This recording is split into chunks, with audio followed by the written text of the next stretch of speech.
Morning sir. Recent గా కూడా ఈ పట్టుకు సంబంధించిన వ్యవహారం ఒకటి బయటపడింది. సో ఇవన్నీ కూడా ఏంటి చిన్న అంశాలేనా? చిన్న అంశాలుగా చూడొచ్చు అంటారా మనం?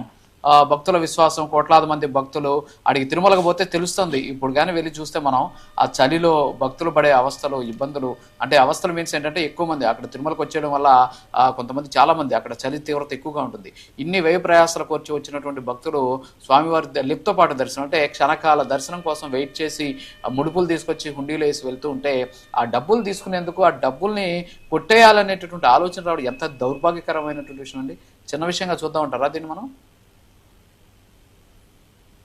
రాజు గారు, మీకు అలాగే ప్రైమ్ లైన్ వీక్షకులకి మరియు ప్యానెల్ ఉన్నటువంటి ఇతర సభ్యులకి నమస్కారం అండి. Good morning sir. ఇది చిన్న విషయంగా ఎలా చూస్తాం సార్? రవికుమార్ అనేటువంటి వ్యక్తే నేను మహాపాపం చేశానని ఒప్పుకున్నటువంటి పరిస్థితి. అంటే అక్కడ ₹1 తీసినా సరే గాని స్వామివారికి భక్తులు ఎంతో ప్రేమతో, నమ్మకంతో, విశ్వాసంతో ఇచ్చేటువంటి ముడుపులని ఇలాంటి అక్రమార్కులు కొట్టేస్తూ ఉంటే ఇవాళ భక్తుల మనోభావాలకి ఎవరు సమాధానం చెప్తారు సార్? టిటిడి ఖచ్చితంగా సమాధానం చెప్పాల్సినటువంటి అవసరము ఉంది.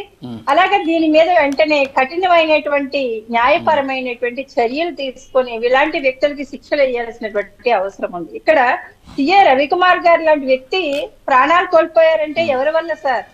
వైసీపీ వాళ్ళు గతంలో చేసినటువంటి నిర్లక్ష్యం వల్ల కాదా? ఆ విషయాన్ని బయటకు తీసుకొచ్చి విచారణ చేపట్టి దీని వెనక ఉన్నటువంటి దొంగలందరినీ కూడా బయటకు పట్టుకుని తీసుకొని రావాలనేసి కూటమి ప్రభుత్వం ప్రయత్నం చేస్తుంటే ఆ ప్రయత్నానికి ఒక ఫుల్ స్టాప్ పెట్టాలి, ఆ ప్రయత్నాన్ని అక్కడే ఆపేయాలని ఆయన ఆత్మహత్య చేసుకున్నారనే విధంగా చిత్రీకరించడం అది మర్డర్ అని క్లియర్ గా తెలుస్తూ ఉంది ప్రజలకు కూడా, విచారణలో కూడా. కానీ తిరుమల తిరుపతి దేవస్థానం అంటే అది కోట్లాది భక్తుల నమ్మకం అండి. ఆ నమ్మకాన్ని నిలబెట్టవలసినటువంటి బాధ్యత వాళ్ళ ప్రభుత్వాల మీద ఉంది, అలాగే న్యాయ వ్యవస్థ మీద కూడా ఉంది. ఎక్కడికక్కడ జగన్మోహన్ రెడ్డి గారు చెప్తూ ఉన్నారు మొన్న $9 కదా ₹72,000 అని చెప్తూ ఉన్నారు. అంటే వీళ్ళకి అవన్నీ కూడా ఈజీగా అనిపించవచ్చు. ఎందుకంటే కల్తీ లడ్డు విషయంలో కూడా పవన్ కళ్యాణ్ గారు వచ్చి ఒక మాట మాట్లాడితే లడ్డు కల్తీ జరిగింది, ఇక్కడ మహాపాపం జరిగింది అనేసి ఆయన మాట్లాడినప్పుడు ఆయన మీద దుమ్మెత్తి పోసినటువంటి పరిస్థితి. తర్వాత సిబిఐ విచారణలో అదంతా తేలడం మానలేదు. అవన్నీ కూడా ₹250 కోట్ల అందులో కల్తీ జరిగింది, వీళ్ళు ఏ రకంగా స్కామ్ చేశారన్నది బయటపడడం కూడా మానలేదు. అంటే ఇవన్నీ కూడా ఒక సేకరించకుండా వీళ్ళు అన్నేసి రోజు అంతా వేల టన్నుల నెయ్యిని ఎలాగా సరఫరా చేశారన్నది కూడా ప్రజలకి సమాధానం చెప్పాలి. అలాగే కల్తీ లడ్డు విషయంలో ఇప్పటికీ కూడా వీళ్ళ బూటకంగా వీళ్ళ అబద్ధాలే ప్రచారం చేస్తూ ఉన్నారు తప్ప నిజాల్ని, అంటే ఒక సంస్థలో బయట సిబిఐ లాంటి సిట్ లాంటి విచారణలో కూడా నివ్వెరపోయేటువంటి నిజాలు బయటపడినప్పుడు కూడా వీళ్ళ పాప పరిహారం అంటారండి, అది కూడా చేసుకునేటువంటి పని చేయకుండా తిరిగి పవన్ కళ్యాణ్ గారి మీద అలాగే కూటమి ప్రభుత్వం మీద దుమ్మెత్తి పోసేటువంటి పరిస్థితి. ఇవాళ ₹100 సాలువాని ప్రముఖులకు కప్పేటువంటి ఒక సాలువాని ₹100 విలువ చేసేటువంటి ఒక పాలిస్టర్ లాంటి సాలువాని ₹1,400 వీళ్ళు కొన్నారు. విఆర్ఎస్ అనేటువంటి ఒక సంస్థ, విఆర్ఎస్ ఎక్స్పోర్ట్ అనేటువంటి ఒక సంస్థ నుంచి దీనికి సరఫరా అవుతుంది అంటే గతంలో 2015 నుంచి జరుగుతుంది కదా, మరి ఇప్పుడు ఎందుకు అడుగుతున్నారని చెప్తున్నారు. మరి 2015 నుంచి జరిగితే 2019లో మీరే కదా అధికారంలోకి వచ్చారు, మీరు మళ్ళీ ఆ సంస్థకి ఎందుకు ఇచ్చారు? అంటే ఈ 5 సంవత్సరాలు మీరు ఏమైనా గాడిదలు కాసారా? మరి అదే సంస్థకి ఇచ్చి మీరు ఎందుకు ఆ స్కామ్ కు పాల్పడ్డారు? నిజంగా గతంలో అలా జరిగింది అనుకోండి, జరిగితే మీరు బయట పెట్టాల్సినటువంటి అవసరం ఉంది కదా, ఎందుకు పెట్టలేదు?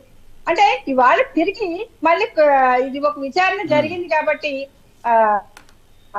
టిటిడి చైర్మన్ గారు దాన్ని బయట పెట్టారు కాబట్టి ఆయన మళ్ళీ ఆ సాలువాలు ₹350 విలువ చేసేటువంటి ఒక క్వాలిటీ ఉన్నటువంటి సాలువాలను కొనడం వల్ల ఈ స్కామ్ బయటకు వచ్చింది. ఇందులో ₹54 కోట్ల స్కామ్ జరుగుతున్నట్టుగా బయటకు వస్తుంది.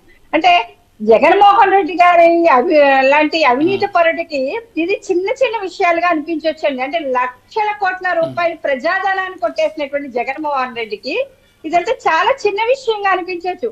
కానీ భక్తుల ఒక మనోభావాలకి సంబంధించి చాగంటి గారు ఒక మంచి మాట చెప్తారండి. ఎందుకంటే నాకు వేల కోట్ల రూపాయలు కుండీలో వేసిన వాళ్ళు కానీ, నాకు వజ్ర కిరీటాలు చేసి నాకు పెట్టి అలంకరించిన వాళ్ళు కానీ, వీళ్ళందరికన్నా కూడా ప్రేమతో ఒక్క రూపాయి తీసుకొచ్చి భక్తుడు కష్టపడి కష్టాల్లో ఉన్న వాళ్ళని ఆదుకుని కొండ నడుచుకుంటూ వచ్చి ఎక్కి చెమట వచ్చిన కష్టార్జితాన్ని ఒక్క రూపాయిని హుండీలో వేస్తాడు, ఒక పావలా కోసం హుండీలో వేస్తారు. ఆ హుండీలో వేసినటువంటి ఆ రూపాయిని నేను తీసుకుంటాను అని వెంకటేశ్వర స్వామి పద్మావతి గారితో చెప్పినట్టుగా ఆయన ఒక మంచి సందేశాన్ని ప్రజలకు చెప్తారండి. అక్కడ రూపాయి పోయిందా, పావలా పోయిందా, లేకపోతే వందల కోట్ల రూపాయలు పోయాయా అన్నది కాదు. స్వామి వారి ఒక విశ్వాసాన్ని ఇక్కడ వీళ్ళు దెబ్బతీశారని అక్కడ అర్థం. జగన్మోహన్ రెడ్డి గారు లాంటి వ్యక్తికి 72,000 రూపాయలే కదా, $9 కదా అని మాట్లాడడం అంటే ఆ డాలర్లు ఎన్నో దానికి వచ్చేటువంటి మన రూపీస్ అయినా కూడా పూర్తిగా తెలియనటువంటి వ్యక్తి 5 సంవత్సరాలు మనం పరిపాలించడం కూడా అది మన దౌర్భాగ్యమైనటువంటి పరిస్థితి అనుకోవచ్చు. కానీ ఒక్క రూపాయి అన్నా సరే స్వామి వారి డబ్బుల్ని వీళ్ళు కాజేస్తారు కాబట్టి దొంగలుగానే ప్రజల మధ్య నిర్ధారణ అయినటువంటి పరిస్థితి. మీరు చెప్పారు సార్, చలిలో భక్తులంతా వణుకుతూ ఉన్నారు, ప్రజలు ఎంతో మంది జనం స్వామివారిని దర్శనం చేసుకోవడానికి వెళ్ళి ఇబ్బందులు పడుతున్నారు అనేసి. సార్, సాధారణమైనటువంటి భక్తులకి ఎప్పుడు కూడా ఎక్కడ కూడా అంటే నేను ఇక్కడ విఐపి అని నేను మాట్లాడను, కానీ ప్రతిదీ కూడా మార్కెటింగ్ చేసుకునేటువంటి వ్యక్తులకి సరైనటువంటి భక్తులకు కూడా సరైనటువంటి ఫెసిలిటీస్ కూడా కల్పించాల్సినటువంటి బాధ్యత టీటీడీ పై కూడా ఉంది. అంటే చలిలో చంటి పిల్లలతో వెళ్తారు, పెద్దవాళ్ళతో వెళ్తారు, అంటే వీళ్ళు వెళ్ళినట్టు మొత్తం టీటీడీకి సంబంధించినటువంటి డబ్బులంతా స్కామ్ చేసుకుని పోతే భక్తులకి సరైనటువంటి ఏర్పాట్లు కూడా చేయలేనటువంటి పరిస్థితి గతంలో చూసాం.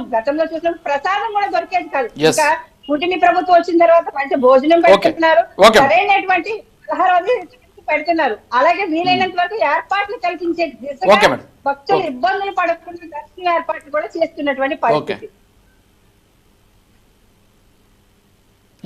మళ్ళీ వస్తాం మీ దగ్గరికి. కృష్ణాంజనేయులు గారు రియాక్ట్ అవ్వండి సార్. ఇక్కడ రాజు గారు 2015 నుంచి 2024 మధ్యలో అంటే 25 వరకు అనుకోండి, 11 సంవత్సరాల పాటు ఒకే సంస్థ సరఫరా చేసింది. అయితే ఈ సరఫరా చేసినటువంటి వస్త్రాలకు సంబంధించి పట్టు వస్త్రాల స్థానంలో పాలిస్టర్ వస్త్రాలు ఇస్తే వాటికి సంబంధించినటువంటి నాణ్యతకు సంబంధించినటువంటి అంశాలను ఇప్పుడు దర్యాప్తుకు సంబంధించినటువంటి వ్యవహారాలు ఇప్పుడు దర్యాప్తుకు ఆదేశిస్తే ఇప్పుడు విజిలెన్స్ ఒక రిపోర్ట్ ఇచ్చింది. ఏది ఈ పట్టు వస్త్రాలు అనే పేరుతో పాలిస్టర్ ఇస్తున్నారు, నాణ్యత లేదు, వాళ్ళకి నిర్దేశించినటువంటి నాణ్యత లేదు అనేటువంటి అంశాన్ని ఇచ్చారు. కుంభకోణం ఇంత జరిగి ఉండొచ్చు అనేటువంటిది ఒక అంచనా వేశారు. ఇప్పుడు దీని మీద విచారణ జరగాలి. ఈ విచారణలో ఇప్పుడు 15 నుంచి 19 వరకు ఏ తరహా వస్త్రాలు ఇచ్చారు అనేటువంటి అంశము, 19 నుంచి 24 వరకు ఏ తరహా వస్త్రాలు ఇచ్చారు అనేటువంటి అంశం, వాటిని సేకరించటము, ఆధారాలు సేకరించడం కష్టమైన పని కాదు. ఎందుకు ఈ మాట చెప్తున్నాను అంటే 15 నుంచి 19 వరకు కొంతమంది విఐపీలు, ఆ విఐపీలో కొంతమంది వైఎస్ఆర్ కాంగ్రెస్ పార్టీకి సంబంధించినటువంటి వాళ్ళు కూడా స్వామివారిని